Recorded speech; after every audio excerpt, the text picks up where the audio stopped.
नमस्कार, मैं कमलेश कबीर, आपका एक बार फिर स्वागत करता हूं इस नए एपिसोड में।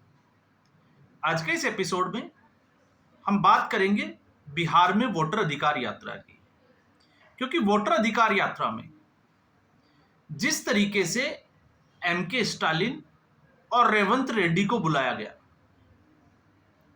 तो आखिर बिहार में कांग्रेस पार्टी की रणनीति क्या है? तो कांग्रेस पार्टी ने क्यों नहीं अखिलेश यादव को बुलाया, ममता बनर्जी को बुलाया या बाकी किसी नेता को?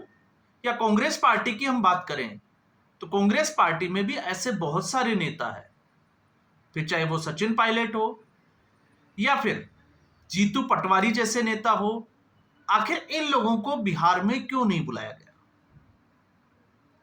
अब इसको लेकर सबका जो है वो अपना अपना एक अनुमान है, और जहां हम बिहार की जनता की बात करते हैं उससे भी ज्यादा जो है वो स्पष्ट तरीके से अगर मैं बोलूं तो आप देखिए कि ना रेवंत रेड्डी का जो है वो विरोध हुआ और ना ही जो है वो एमके स्टालिन का विरोध हुआ।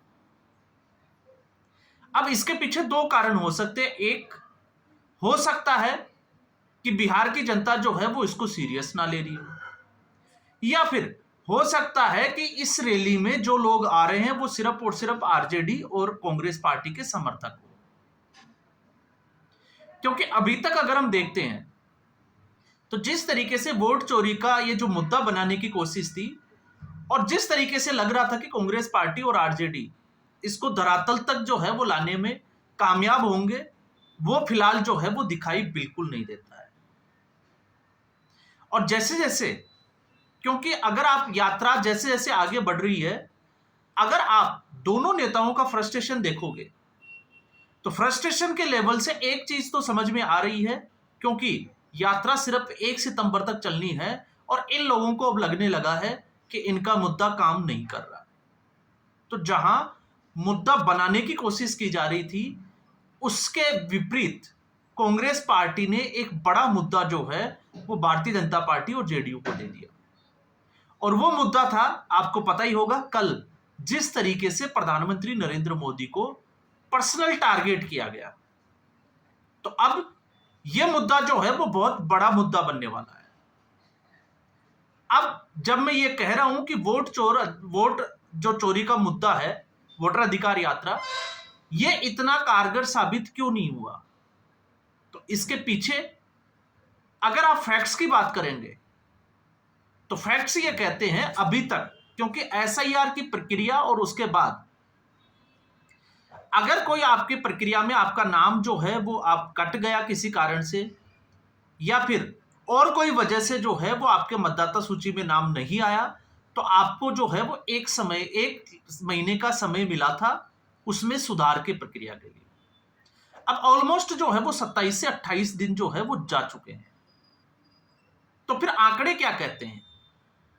तो आंकड़े ये कहते हैं कि बिहार में इस वक्त 12 राजनीतिक दल रजिस्टर्ड है, और 12 राजनीतिक दलों में आरजेडी, कांग्रेस पार्टी, जेडीयू, भारतीय कम्युनिस्ट पार्टी का हम बात कर सकते हैं, एआईएमआईएम की बात कर सकते हैं, आम आदमी पार्टी की बात कर सकते हैं, जेडीयू तो है ही। तो ऐसे करके फिर चाहे वो एलजेपी है, तो ऐसे करके 12 राजनीतिक दल अभी बिहार में रजिस्टर्ड है, शामिल है। आम आदमी पार्टी भी उस प्रक्रिया में एक हिस्सा है। अब ऐसी स्थिति में आखिर ये पार्टियों के, राजनीतिक पार्टियों के जो बीएलए हैं वो कर क्या रहे हैं? क्योंकि सुप्रीम कोर्ट में जब ये सुनवाई चल रही थी और सुप्रीम कोर्ट ने राजनीतिक दलों को जो है वो इसके लिए, आपको पता होगा, शामिल कर लिया था इस प्रक्रिया में। अब ऐसी स्थिति में कुछ तो सामने आना चाहिए था, या फिर सिर्फ भाषणबाजी के अलावा जो है वो कुछ भी नहीं है। तो मैं आपको बता दूं, 27 दिन के बाद में हैरानी करने वाली जो बात सामने निकल कर आई वो ये थी, सिर्फ और सिर्फ भारतीय कम्युनिस्ट पार्टी ने 53 आपत्तियां दर्ज कराई है, 53, 8 करोड़ मतदाताओं में।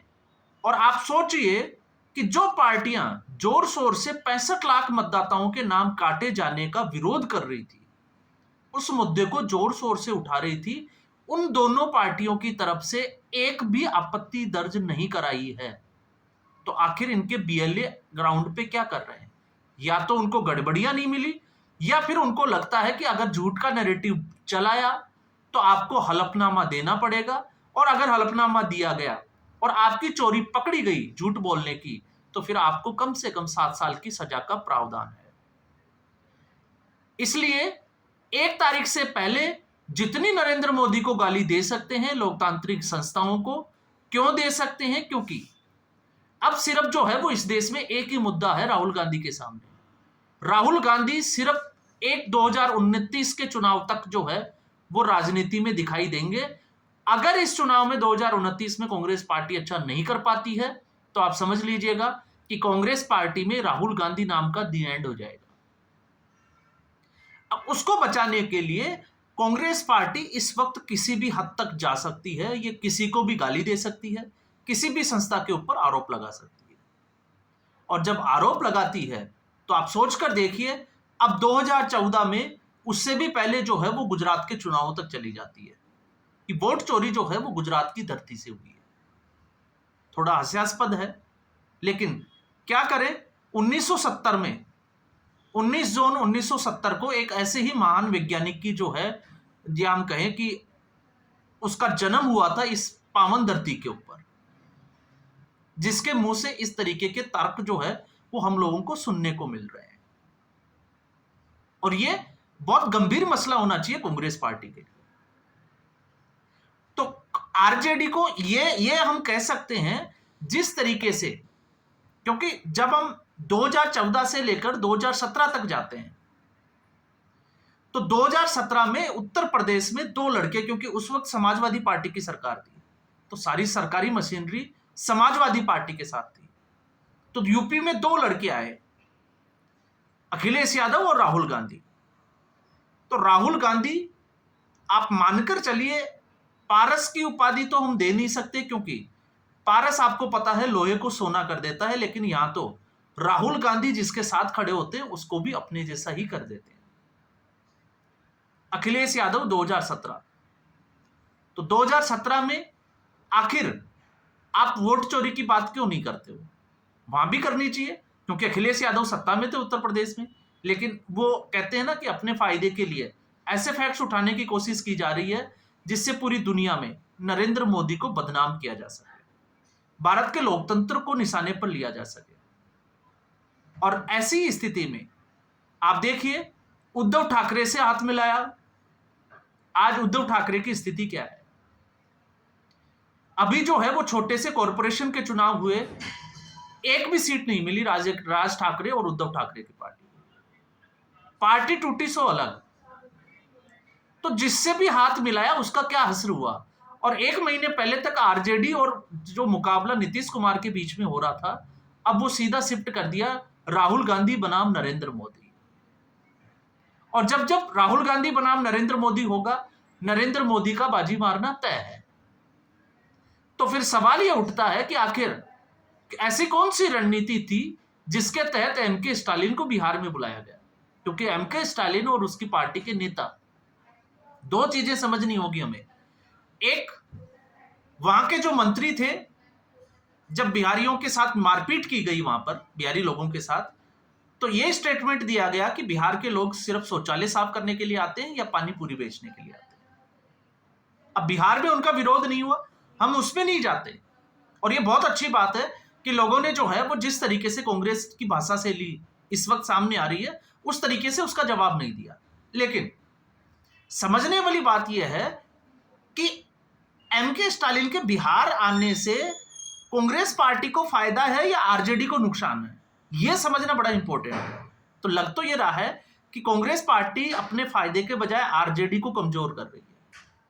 और दूसरा, अगर हम मुस्लिम तुष्टीकरण में जाते हैं तो यहां पे हम ये कह सकते हैं कि यह मामला जो है वो फिट बैठ सकता है। क्यों बैठ सकता है? क्योंकि उदयनिधि स्टालिन जो पहले मंत्री थे और अब जो है वो डिप्टी सीएम बन गए, उन्होंने जिस तरीके से सनातन को गाली दी, तो शायद हो सकता है कि आरजेडी और कांग्रेस पार्टी को यह लगता हो कि यादव वाई फैक्टर जो है वो उनके साथ है, सिर्फ और सिर्फ एम फैक्टर के लिए काम करना है। और एम फैक्टर को खुश करने के लिए और ज्यादा मजबूती के साथ जो है वो अपने साथ जोड़ने के लिए एमके स्टालिन को जो है वो बुलाया जा सकता है। तो यहां पर ये दो संभावनाएं जो है वो बड़ी नजर आती है। और फिर उसके बाद में हम बात करते हैं रेवंत रेड्डी की। तो रेवंत रेड्डी ने भी तो जो है वो सीधे तौर से केसीआर को निशाना बनाकर ये कहा था कि केसीआर के डीएनए में बिहार है, या केसीआर का डीएनए बिहारियों से मिलता है। तो समय समय पर इन्होंने जो है वो अपमान किया। लेकिन रेवंत रेड्डी के अगर बिहार में आने को अगर आप लेकर चर्चा कर रहे हैं, उसको समझने की कोशिश कर रहे हैं, तो आपको एक इशारा जरूर मिल सकता है, और वो है जातिगत जनगणना का। तो क्या यही आधार है? क्योंकि रेवंत रेड्डी की सरकार ने, आपको पता होगा, जातिगत जनगणना मुद्दा राहुल गांधी उठा रहे थे, और कांग्रेस पार्टी को आज भी लगता है कि शायद उसी मुद्दे की वजह से कांग्रेस पार्टी की सीटें 99 हुई थी। तो ऐसे ही जो है वो जातिगत जनगणना की बात रेवंत रेड्डी ने तेलंगाना में की है, और लगभग 42 से 43% आरक्षण जो है वो पिछड़े वर्ग देने की तैयारियां हम कह सकते हैं कि तेलंगाना में कांग्रेस पार्टी की सरकार कर रही है। तो यहां पर रेवंत रेड्डी के अगर पहलू से देखते हैं, रेवंत रेड्डी के बुलाने की वजह से अगर हम ये समझे कि बिहार में क्यों बुलाया गया है, तो आपको ये समझ में आएगा कि रेवंत रेड्डी के पीछे जातिगत जनगणना, जिस तरीके से स्थानीय निकाय हो या फिर पूरे राज्य स्तर के ऊपर 42% जो है वो पिछड़े वर्गों के लिए आरक्षण देने की बात या उसकी तैयारियां जो चल रही है। लेकिन एमके स्टालिन अगर वहां पहुंचे हैं तो सिर्फ और सिर्फ जो है वो मुस्लिम तुष्टीकरण की वजह से। तो यात्रा जो है वो आगे बढ़ रही है, और इस यात्रा में जिसका पूरा अनुमान लगाया जा रहा था, कांग्रेस पार्टी ने बैठे बैठे भारतीय जनता पार्टी को एक बड़ा मौका दे दिया, एक बड़ा मुद्दा दे दिया, जिससे कांग्रेस पार्टी को तो हम ये नहीं कह सकते कि वो मजबूत होगी या कमजोर होगी, क्योंकि कांग्रेस पार्टी की स्थिति से पूरा देश वाकिफ है।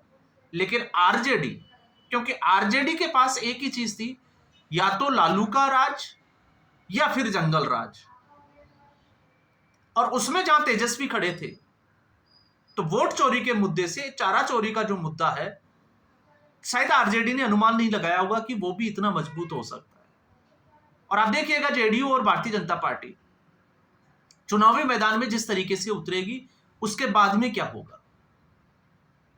तो फिलहाल इस एपिसोड में इतना ही। उम्मीद करूंगा वीडियो एपिसोड आपको पसंद आया होगा। वीडियो को लाइक करें, शेयर करें, चैनल जरूर सब्सक्राइब करें। धन्यवाद।